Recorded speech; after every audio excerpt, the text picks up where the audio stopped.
బిల్డింగ్లో ఉన్నదంత వాళ్ళ పాతది వచ్చేదాన్ని కూడా బస్టాండ్ కానించి రైతు వేదిక కనుక మధ్యలో టెంపుల్ కానీ స్కూల్ కానీ ఉన్నది.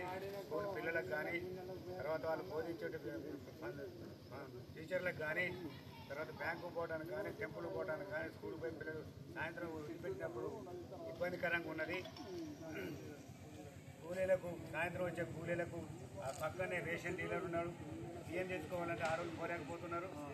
సీరోడ్ మండలం కాంపేరు గ్రామం కాబట్టి ఈ యొక్క షాపును మేము వద్దనడానికి వీలేదు. ఎక్కడన్నా పబ్లిక్ ప్లేస్ కాకుండా ప్రైవేట్ ప్లేసులలో రోడ్డుకు దూరంగా ఊరుకు దూరంగా ఎక్కడన్నా పెట్టుకోవచ్చు. దానికి మీ అభ్యంతరం తెలపట్లేదు. గవర్నమెంట్ వచ్చిన దానికి వ్యతిరేకం కాదు. కాంపెనీలోకి వచ్చిన దానికి సంతోషమే. అన్ని కార్యక్రమాలు ఇంకొకటి కూడా భాగం అనుకుంటాం. కాబట్టి పబ్లిక్ ప్లేసులు కాకుండా ఎక్కడైనా ప్రైవేట్ గవర్నమెంట్ ప్లేసులు కాకుండా రోడ్డుకి సంబంధించి లేకుండా ప్రైవేట్ ఎక్కడైనా పెట్టుకోవచ్చు వాళ్ళు.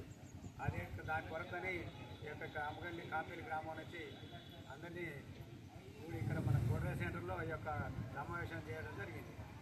ఇది స్కూలు, గుడి, పక్కనే రేషన్ షాపు, మండలం సీరోడు వచ్చేపోయే వెహికల్లో కూడా ఇబ్బంది ఉంది. సాయంత్రం పూట ఎవరు ఎట్లా వస్తుందో తెలవట్లేదు.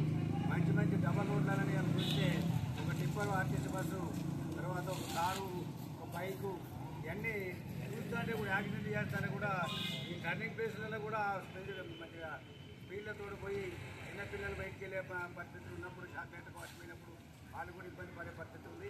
దయచేసి ఈ యొక్క బ్రాండ్ షాపులు ఎక్కడైనా పెట్టుకోవచ్చు. కంపెనీలో పబ్లిక్ ఇబ్బంది లేకుండా ఎక్కడైనా పెట్టవచ్చు. దయచేసి ఎక్కడైనా కాదు.